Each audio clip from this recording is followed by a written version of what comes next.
Mateus 5, louvado seja o nome do Senhor. Mateus 5, 13 e 14, louvado seja o nome do Senhor, aleluias. Aleluia.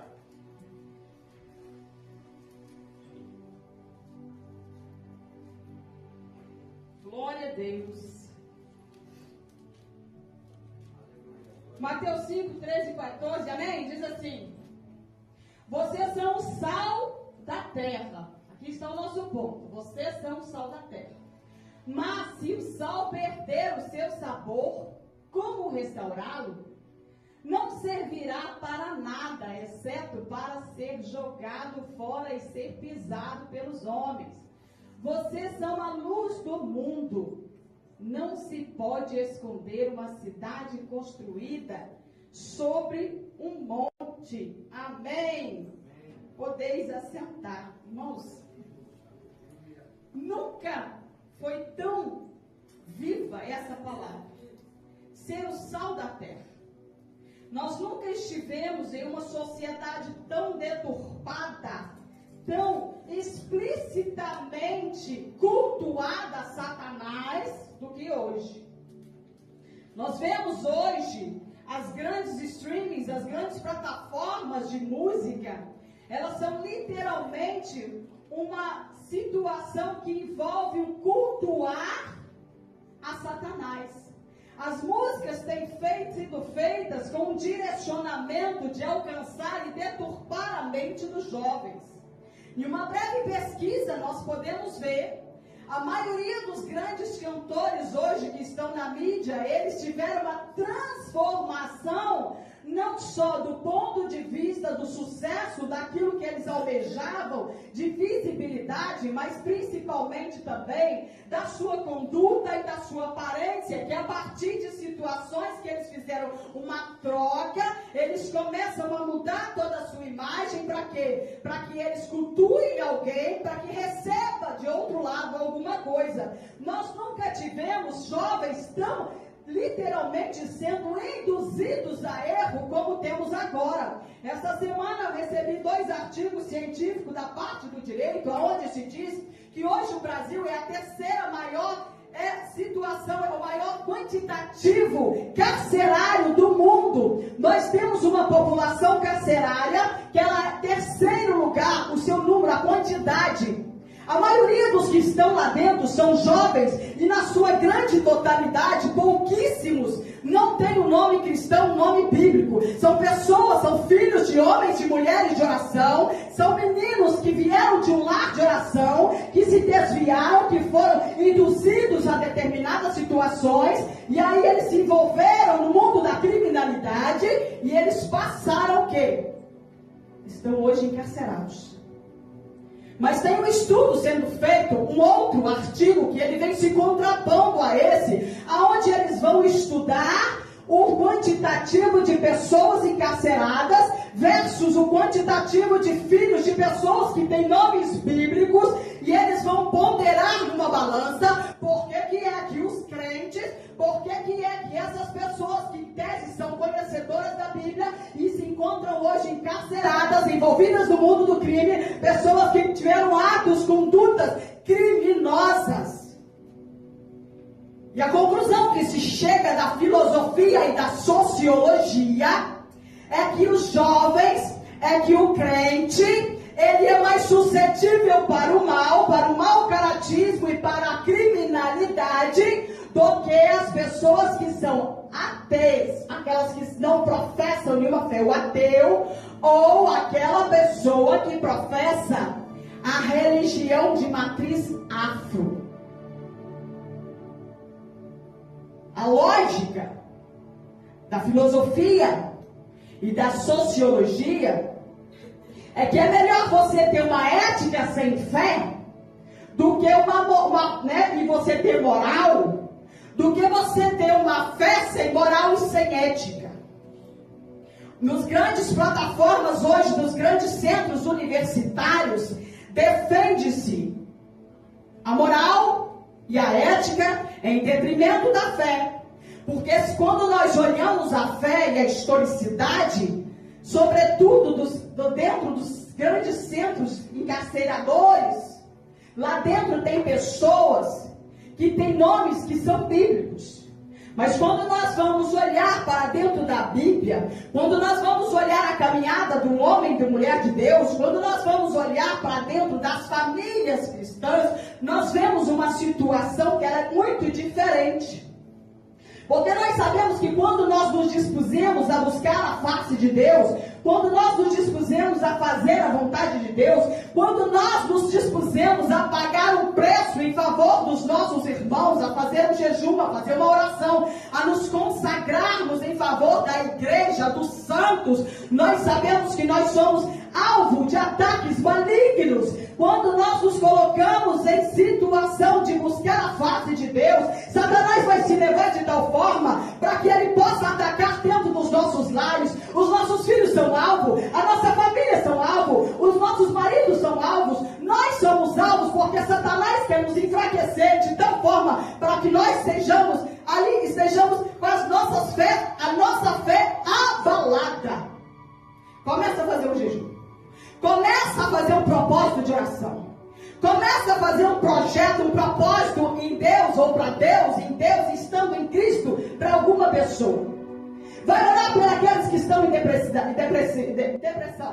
Vai orar por aqueles que estão em impulsão de suicídio, impulsão de morte. Vai orar por aqueles que estão na prostituição. Vai orar por aqueles que estão na droga e você vai ver, começa o ataque dentro da sua casa.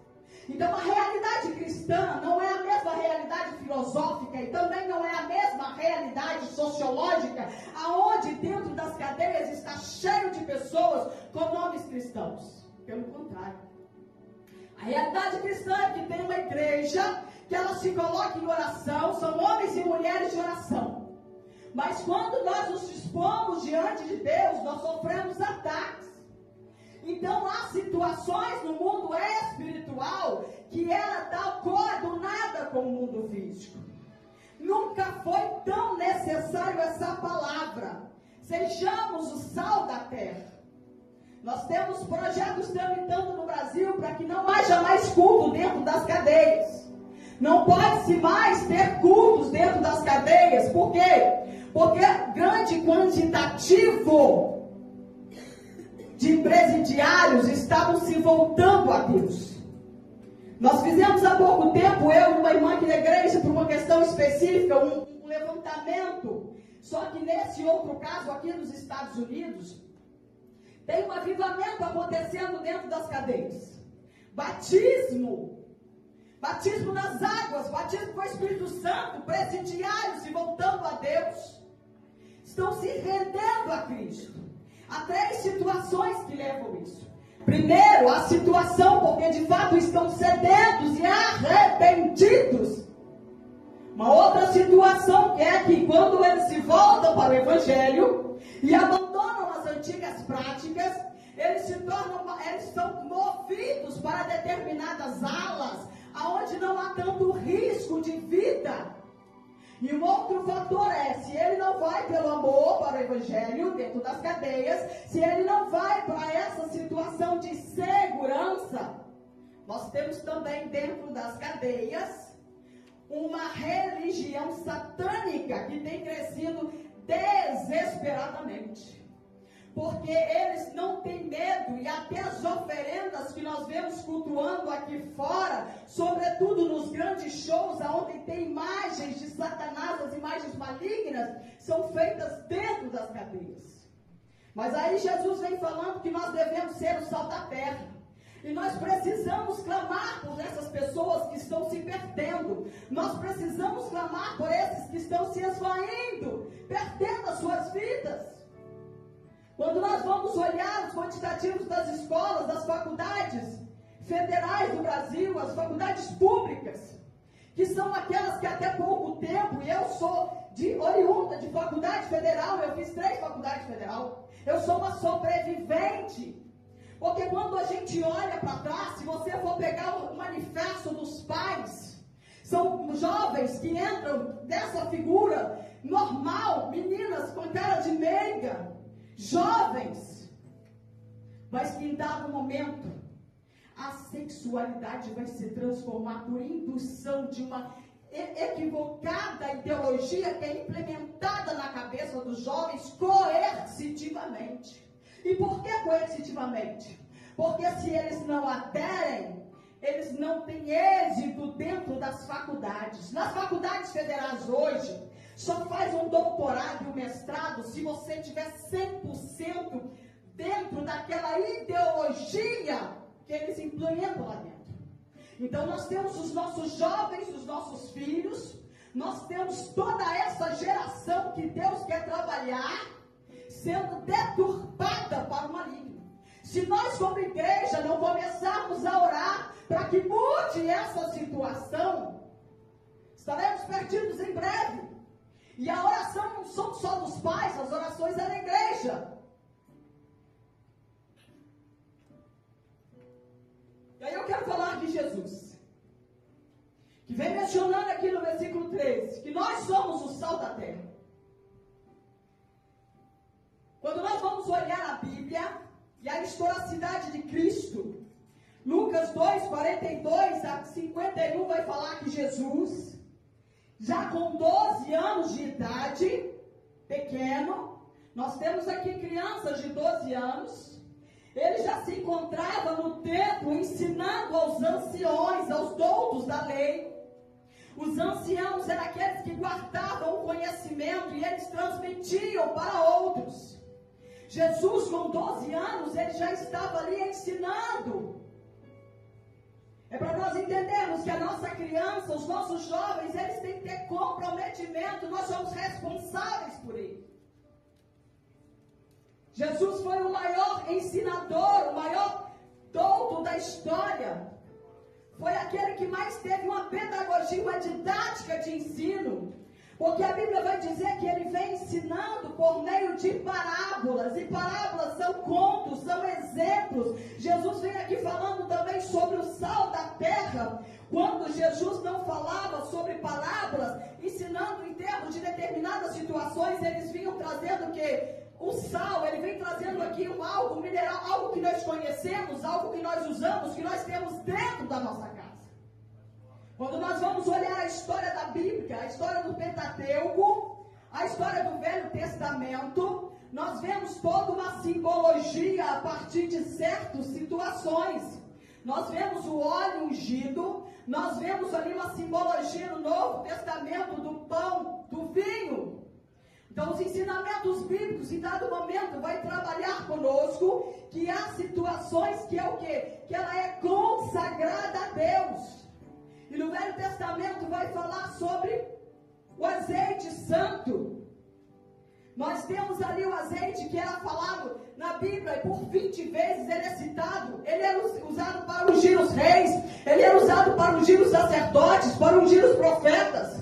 Aquele óleo, aquele azeite santo, é uma simbologia, é uma utilização santa. O pão e o vinho, nós fazemos menção ainda hoje, não só lembrando a morte de Cristo, mas fazendo menção que um dia nós estaremos com Ele na glória. Então são coisas que nós conhecemos, que nós usamos dentro da nossa casa. E aqui o sal também é simbolizado.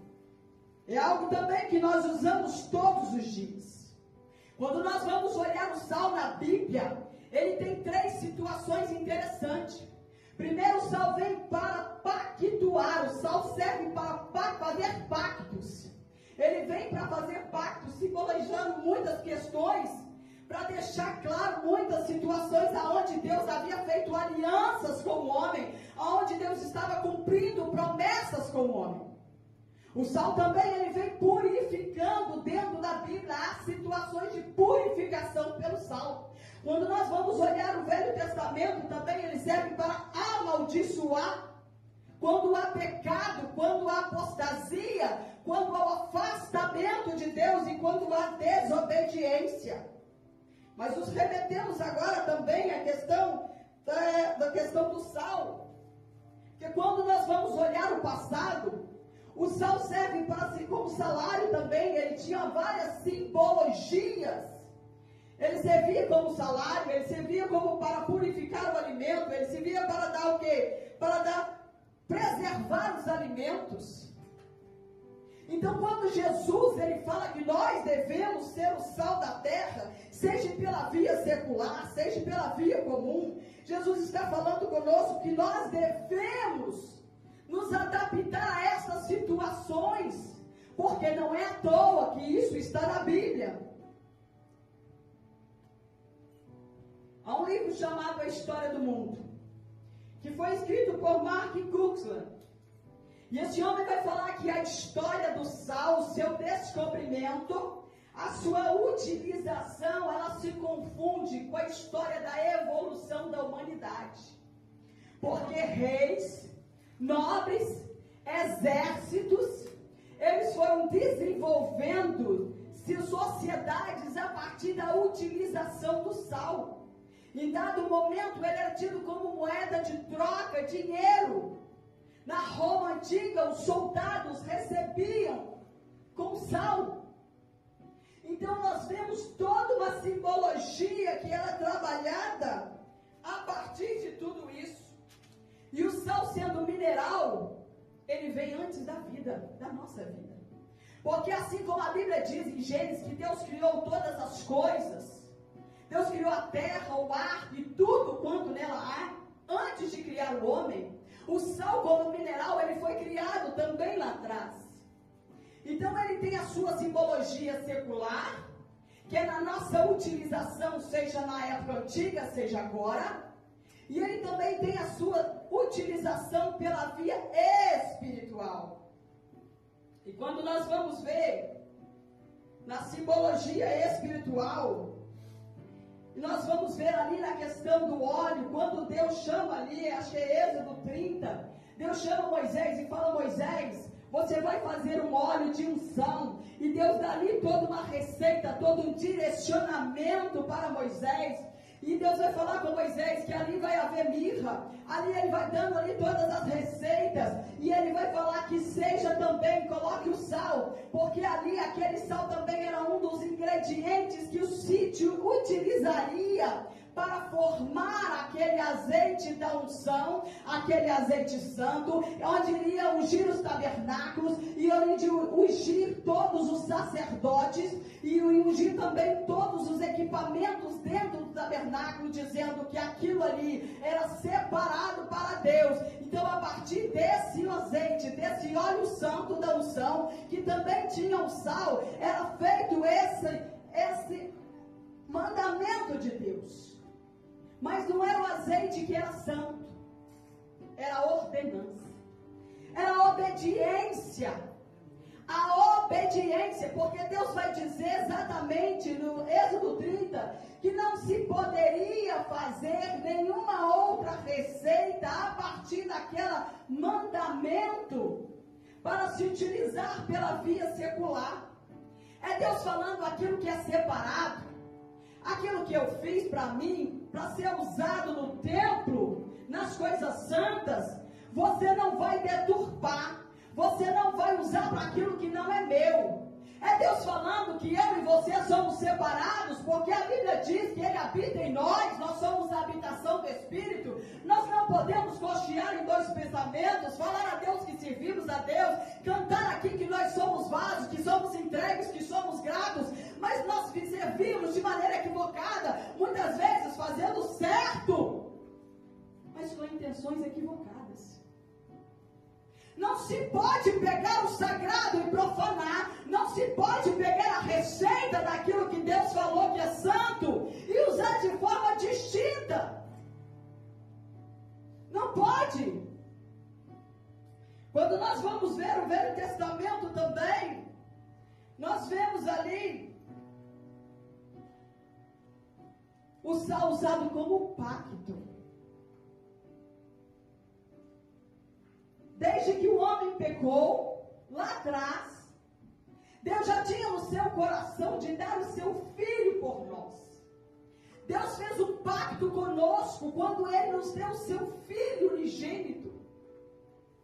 E Ele veio ao mundo, se despiu de todas a sua deidade, do seu lado santo, do seu lado de Deus. Se colocou como homem. É um pacto secreto. É um pacto de Deus intencionado para que Deus pudesse nos dar a salvação. Olha Êxodo 30, 35. Coloca, por favor, Êxodo 30, 35.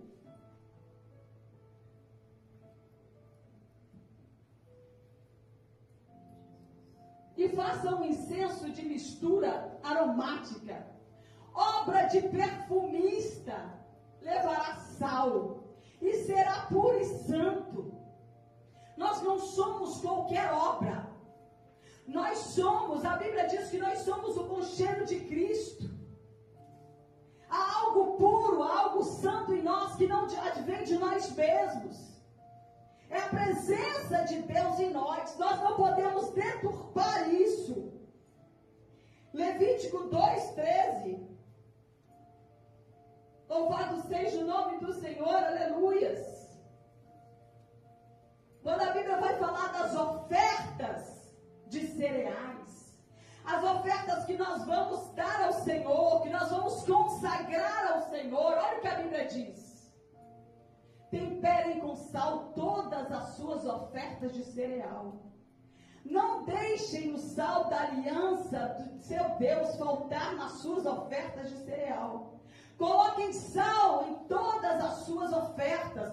Todas, não são qualquer uma, não são parte, não são algumas, são todas. A Bíblia diz que tudo que façais pela glória de Deus, quer comais, quer bebais, façais pela glória de Deus. A nossa vida tem que ser uma oferta. Hoje nós não ofertamos mais como a oferta que havia no Pentateuco, no mundo antigo. Mas nós ofertamos com a nossa vida, com as nossas atitudes, com as nossas preocupações, com a nossa ocupação para o reino. Todas as ofertas. É do nosso levantar ao nosso deitar. Nós temos falado constantemente, todos os dias.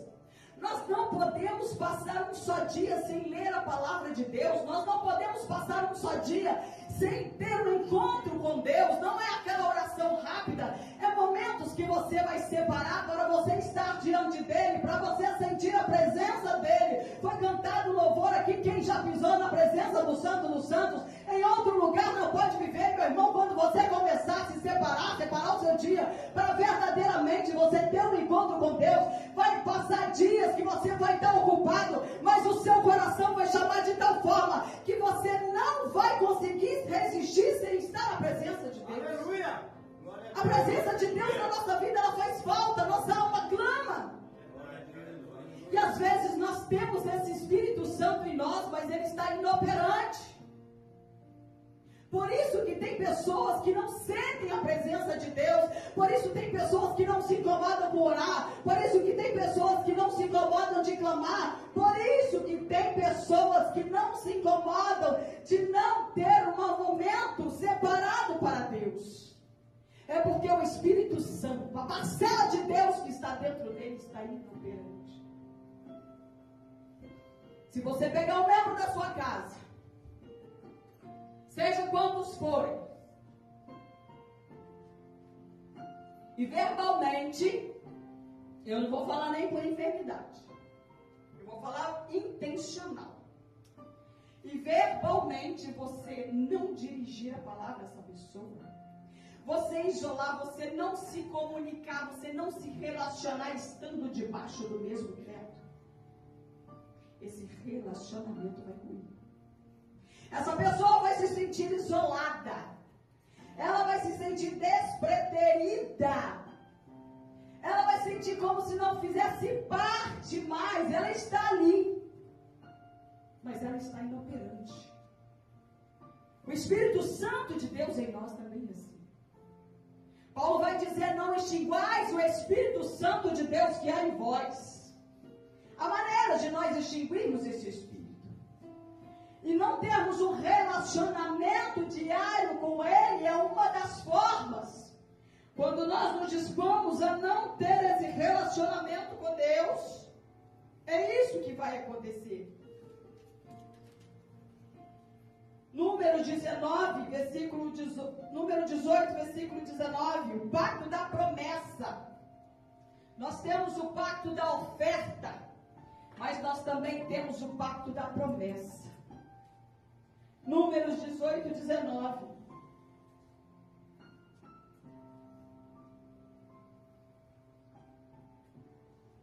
Todas as contribuições santas que os israelitas oferecerem ao Senhor, eu dou a você, e aos filhos, e aos seus filhos, e às suas filhas que vivem com você, como estatuto perpétuo, uma aliança de sal perpétua diante do Senhor. A Bíblia diz que o nosso Deus é o Deus de ontem, o Deus de hoje, e Ele o será eternamente. A aliança que Deus fez conosco, a Bíblia diz que as promessas, as intenções, a vontade de Deus se renova sobre as nossas vidas todos os dias. Nós devemos caminhar, a nossa vida tem que ser pautada não só dentro dessa aliança da oferta, de nós nos ofertarmos a Deus, mas principalmente fazendo menção desse Deus, que foi capaz de muito pelas nossas vidas. Aleluia. Que foi capaz de muito pela minha vida, pela sua vida, por a vida daqueles que estão se perdendo, por a vida daqueles que estão se largados lá fora, muitas das vezes abandonados pelas famílias. Há uma situação que é muito complicada no mundo secular, aonde as mães que têm os seus filhos e as suas filhas, que estão se embrenhando para o mundo das drogas ou da criminalidade, ou mesmo para a prostituição, esses pais e essas mães, eles sepultam os seus filhos vivos no seu coração.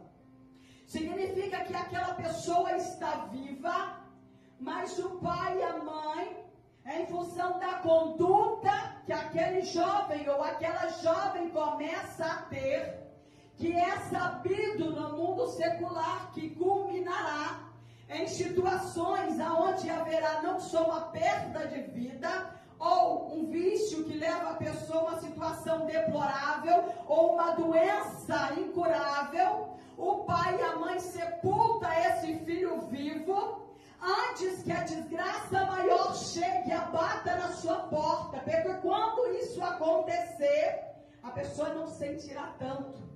É um mecanismo de defesa dos pais, mas que já exclui os seus filhos dos seus relacionamentos. Mas nós vemos que nós temos um Deus que faz uma aliança perpétua conosco. E assim como esse Deus faz uma aliança perpétua conosco, nós temos que entender que também essa aliança perpétua traz sobre nós uma responsabilidade, para que nós colocamos as nossas vidas em favor daqueles que estão se perdendo. Você já se perguntou quantas vidas estão passando, jogadas nas sarjetas dessa cidade? Eu não vou falar onde você nasceu, no país que você nasceu, lugares onde você passa de carro, você passa de ônibus. Nós temos uma responsabilidade quando nós abrimos o olho toda manhã, porque você abre o olho com saúde, é Deus falando que você tem uma nova oportunidade para você adorar a Deus, mas você vai sair da sua casa saudável, você vai passar pelos lugares onde tem pessoas que estão perecendo. Você tem que orar de manhã e falar: Senhor, para que o Espírito Santo vai me usar hoje para me orar? Aleluia. Nós temos uma responsabilidade. Nós não podemos achar que nós podemos nos eximir daquilo que Deus colocou para que nós façamos. Nós não podemos nos eximir. 2 Crônicas 13, versículo 5. Esse também é um pacto de aliança, uma promessa de Deus. 2 Crônicas 13, 5. Vocês não sabem. 13.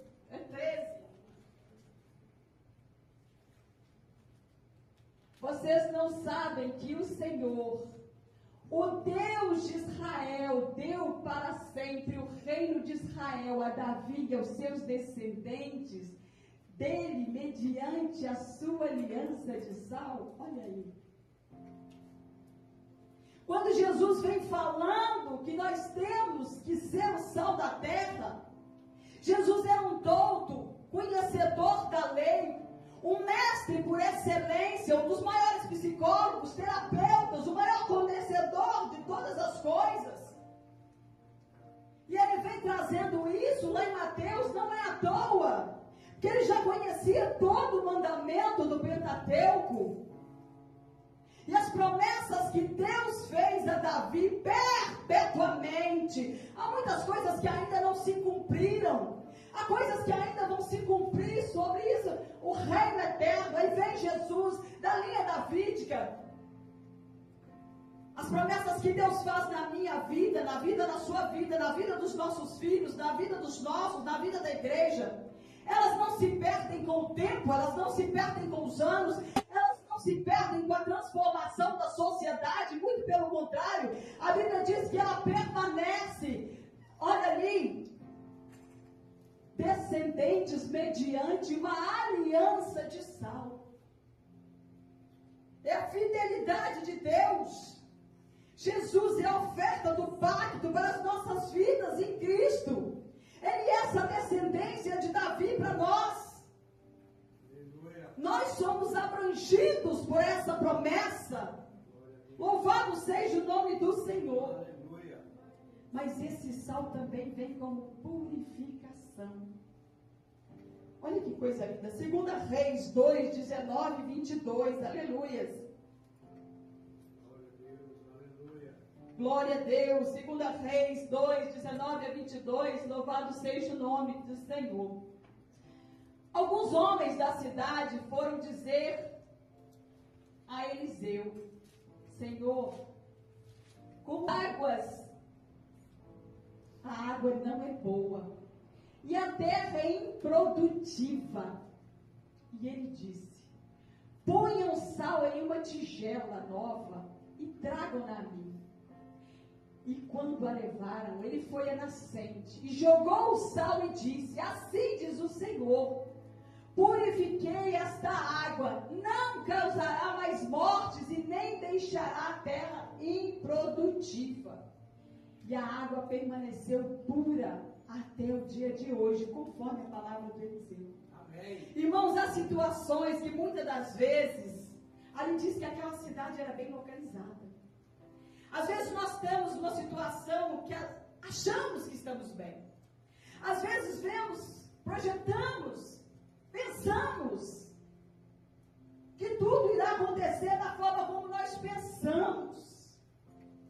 E os nossos planos, eles caminham, mas às vezes ao final aquilo dá errado por alguma forma. E a Bíblia vai dizer que aí chega ali um dos jovens discípulos de Eliseu e vem trazer a ele falando que a cidade estava bem situada, mas as águas eram amargas. Às vezes nós estamos na presença de Deus, mas nós não estamos em Deus. Tem uma diferença entre você estar na presença, às vezes você está diante, você está na presença, mas você está em ausência de reverência. E essas águas, a água é tudo aquilo que jorra, é tudo aquilo que dá vida. E nós temos que ser essa fonte limpa, que jorra água limpa. Porque é através dos nossos exemplos, é através da nossa vida, da nossa conduta, que nós seremos o que? Faremos a diferença e traremos vida na vida de outras pessoas. E essa passagem é interessante porque a Bíblia diz que Eliseu vai, ele pega o sal, coloca ali uma vasilha, ele pede uma vasilha nova. Nós não podemos nos achegar a Deus com os nossos velhos costumes. Às vezes nós queremos fazer um concerto com Deus, fazemos, oramos, intencionamos, mas as práticas não são mudadas. Não tem como você fazer um concerto se você não abandonar as velhas práticas. Não há como você fazer uma aliança se você não agir de acordo, coadunado com aquela aliança, com aquilo que você se propôs. Você se torna uma fonte de águas amargas. Mesmo que você esteja bem situado, porque às vezes esse bem situado é a boa intenção, mas sem a ação da mudança. Por isso que às vezes nós vemos muitas pessoas constantemente chorando na presença de Deus, buscando oração, e nitidamente você vê elas repetindo os mesmos erros e os mesmos equívocos. Porque mudança dá trabalho. Mudar a nossa vida, as nossas atitudes, é um casal, né? Um pouquinho de cada dia. Você não vai ter uma mudança brusca.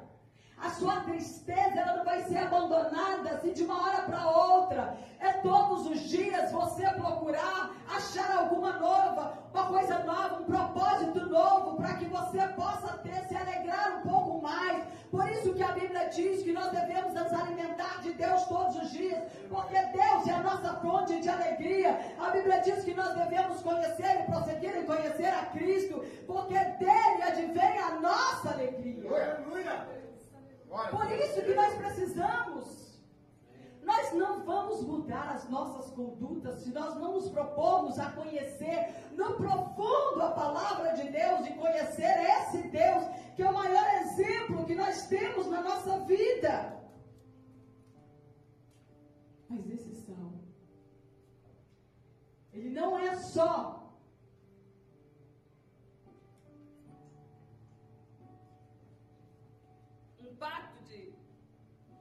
um pacto de ofertas, ele não é só um pacto de aliança, um pacto de promessas, ele não é só para purificação, mas ele é também um pacto de equilíbrio. Por isso que nós temos que conhecer. Colossenses 4, versículo 6, aleluias, louvado seja o nome do Senhor. Colossenses 4, 6.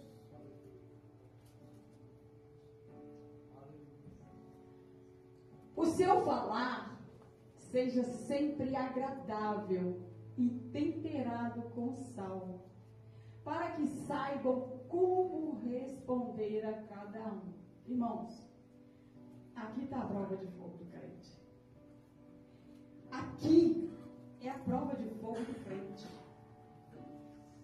Porque exatamente onde nós pecamos, a Bíblia diz que a boca fala que o coração está cheio. Aquilo que está no nosso interior reverbera no nosso exterior, na forma de palavras. E não se enganem, porque palavras não são sons. A gente acha que o falar é o ato que você faz, que projeta ruídos, que o outro capta e ele ouve, mas não é só isso. Nós temos que nos trabalhar para sermos agradáveis e temporados para com o outro, na forma das nossas expressões. Há pessoas que são eloquentes sem dizer uma palavra. A forma, a fisionomia que ele constrói, que ele se direciona a você, se você não tiver na graça e não for um conhecedor da palavra, você fica desestruturado. Você se desestrutura, porque a fisionomia do outro, quando olha para você ou quando está em situações a seu respeito, é para te desconstruir, é para fazer qualquer, para te desmerecer, é para fazer tudo. Mas não se engane. Por isso que nós devemos aprender. Porque às vezes o irmão não aprendeu, a pessoa não aprendeu. E é você quem vai fazer essa diferença, é você quem vai ser o sal. Nós não podemos fazer nada para o outro esperando de volta uma ação bondosa ou o pagamento. A Bíblia diz que a nossa paga vem de Deus. O trabalho das nossas mãos, ele é remunerado por Deus. E aí eu estou dizendo trabalho, não o ofício que nós desempenhamos dentro da igreja, mas também a nossa obrigação cristã do lidar, do postar com o outro. Aleluia. Por isso que Paulo vai dizer, Cristo diz o seguinte: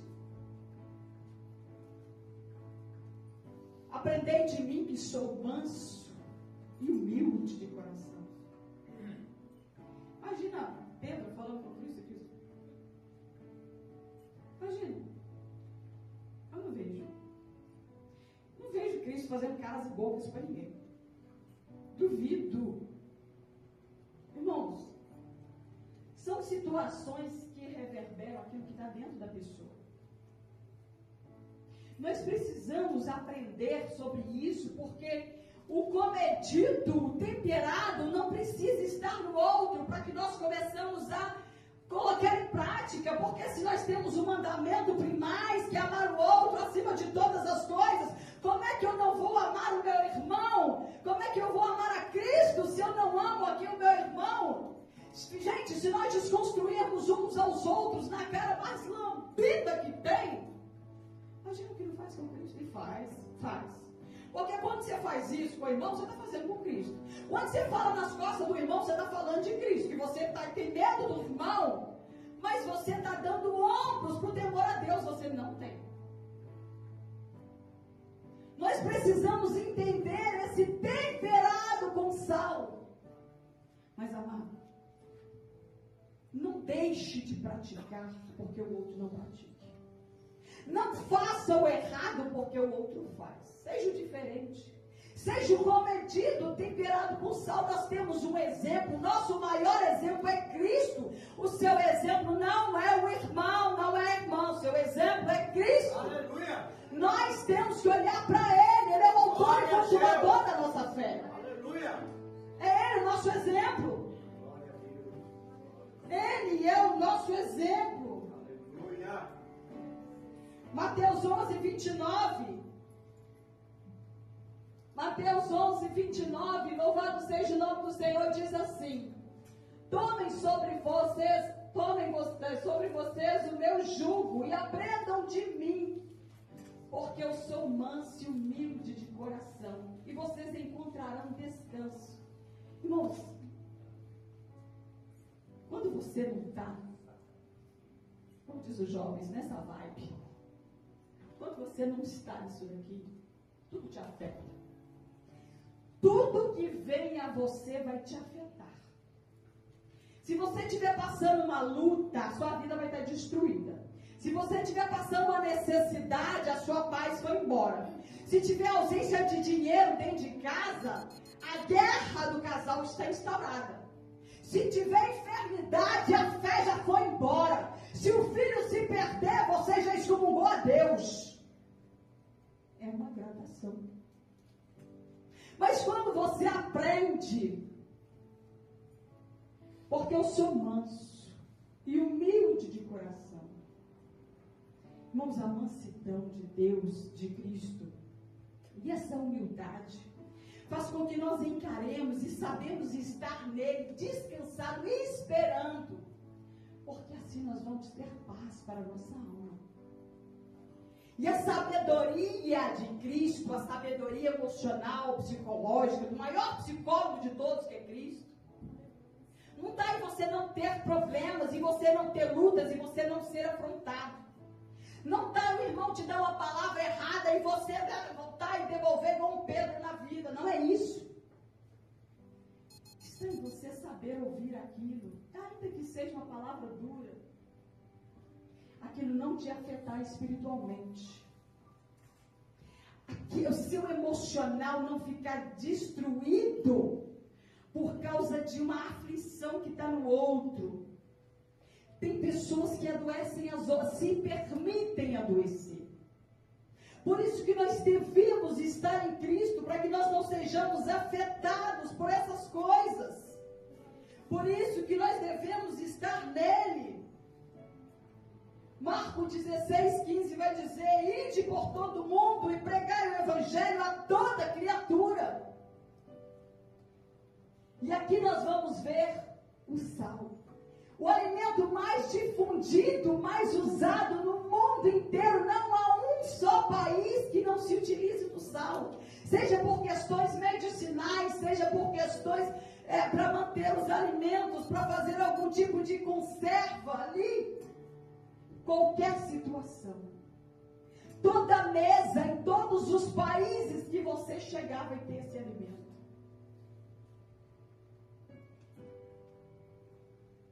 E Marcos exatamente diz isso. Ide por todo mundo e pregai o evangelho a toda criatura. Nós vivemos uma situação hoje que, se nós olharmos para o lado, se você não estiver em Cristo, você vai desviar. Nunca você viu tanto podcast aonde pastores e pessoas que eram de grande visibilidade se desviaram da fé. Há quantas pessoas estão dentro da maçonaria? Quantos pastores não viraram pais de santo? Quantas pessoas não estão hoje dentro de situações de pecado que a Bíblia condena? Por isso que quando nós olhamos Jesus falando aqui, que nós temos que ser como o sal da terra, e nós olhamos exatamente aqui, e nós entendemos que esse sal está na mesa de todo mundo, ide por todo mundo e pregar o evangelho a todas as criaturas. Como é que nós vamos ser esse sal pautado dentro do ensinamento de Cristo, tendo Ele como exemplo, se nós não passamos pela oferta de Cristo, que é a oferta da aliança com o sal, para que nós sejamos a oferta nele como Ele foi em nós, para que nós tenhamos aliança nele como Ele foi em nós, para que nós tenhamos a purificação nele como Ele se purificou em nós. Aleluia! Nós não vamos poder ir às nações. Nós não vamos poder orar por esse povo se nós não passarmos por todos esses planos, um a um. Porque é daí que advém as transformações. Mas aí eu quero falar uma coisa com você. Se a Bíblia diz que, por um lado, nós temos que ser o sol da terra, estar preparado para que nós levamos o evangelho a todas as criaturas. O evangelho também, o sal também, ele serve como maldição. Lá em Gênesis, capítulo 19, versículo 25, 21 a 25, nós vamos ver a história da mulher de Ló. A Bíblia diz que aquela mulher, por uma desobediência, a mulher de Ló, ela foi transformada em uma estátua de sal. A desobediência vai trazer sobre nós o juízo de Deus. Desobediência. E no caso dessa mulher, foi porque o passado, que ela não queria abandonar, a mudança que nós falamos que tem que estar impregnada dentro da aliança, fez a aliança, muda, fez a aliança, age diferente, fez a aliança, se purifica, fez a aliança, se conserva nessa aliança. Essa mulher ela não se conservou dentro da aliança, dentro do novo. O passado pesava. E ela desobedeceu. E ela foi transformada numa estátua de sal. Juízo. É o mesmo sal da aliança, é o mesmo sal do conserto, é o mesmo sal da oferta, é o mesmo sal que purifica. Não é Satanás usando para fazer juízo, é Deus usando, é o mesmo instrumento. É Deus falando que esse mesmo filho que Ele deu para mim e para você, que serve para aliança, para nos resgatar do pecado, para trazer nova vida, para nos trazer de volta para Ele, para trazer intimidade. Esse Jesus que é para salvação, também é para juízo. Aleluia! Se nós não aprendermos com Ele, nós vamos estar sujeitos a todas as situações que a Bíblia traz. E esses ensinamentos de Cristo é porque a didática dele reconhece a nossa insignificância, a nossa limitação. Por isso que ele vem em parábolas, por isso que ele vem utilizando-se de coisas que nós conhecemos. Por isso que nós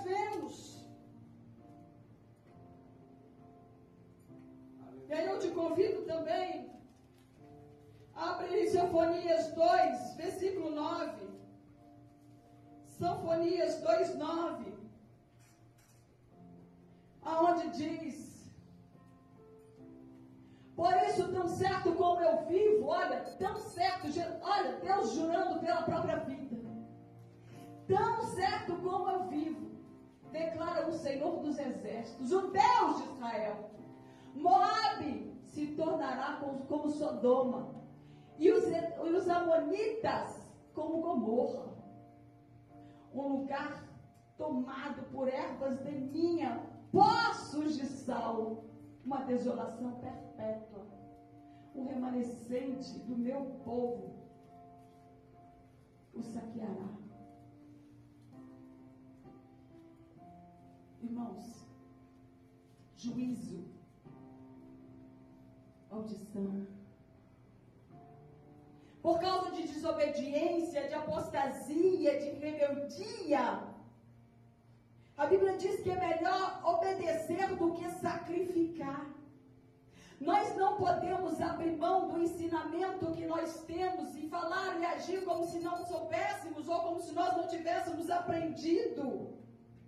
Não há como nos esquecer de nada disso. Deuteronômio 29, 22 vai dizer, Deuteronômio 29 vai dizer, 22.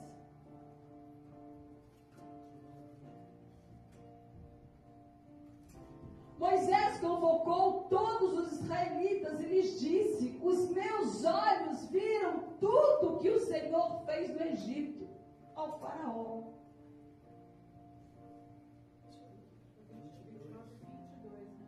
É 29, 22.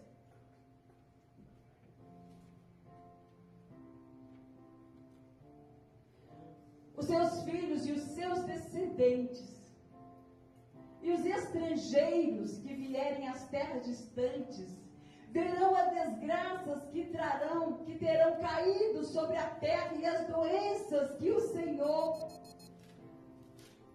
o próximo, terá afligido. Próximo.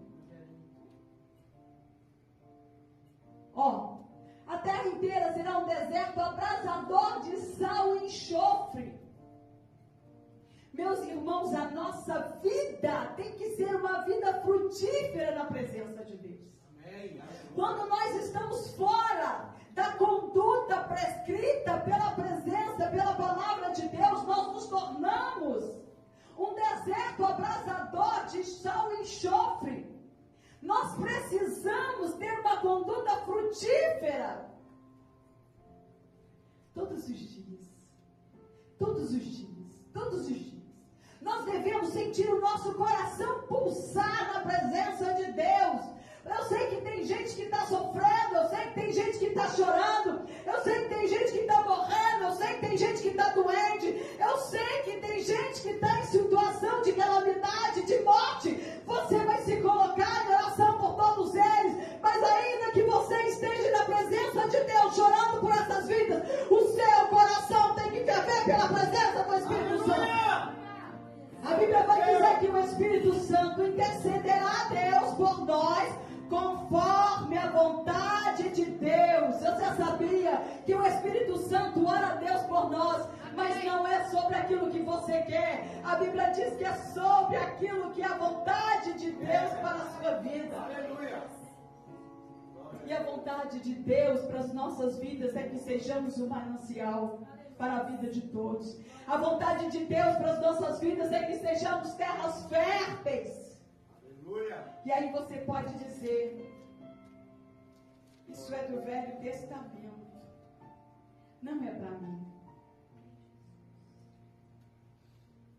Mas a Bíblia diz que nós somos ramos enxertados.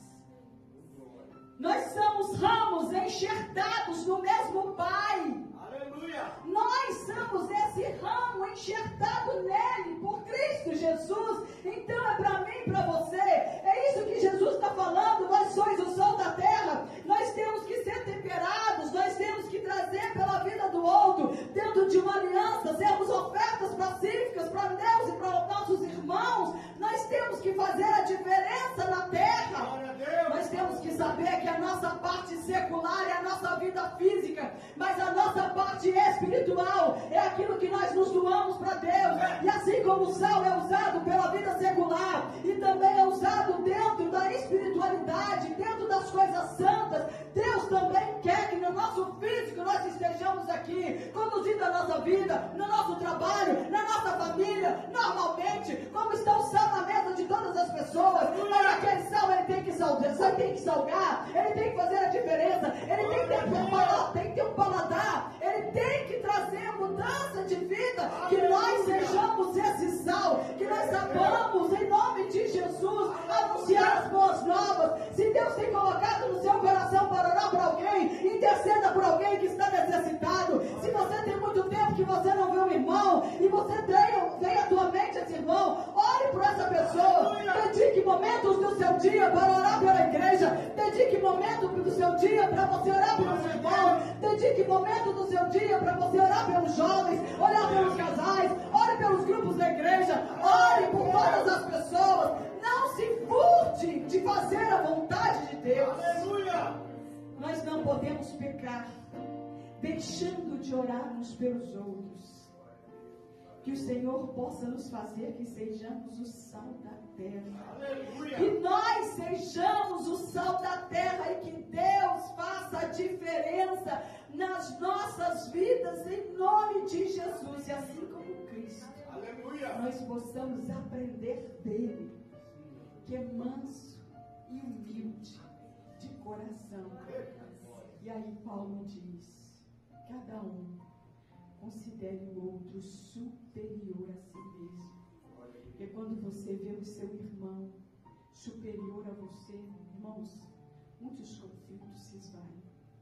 Que nós aprendamos de Cristo, que é manso e humilde de coração. Amém?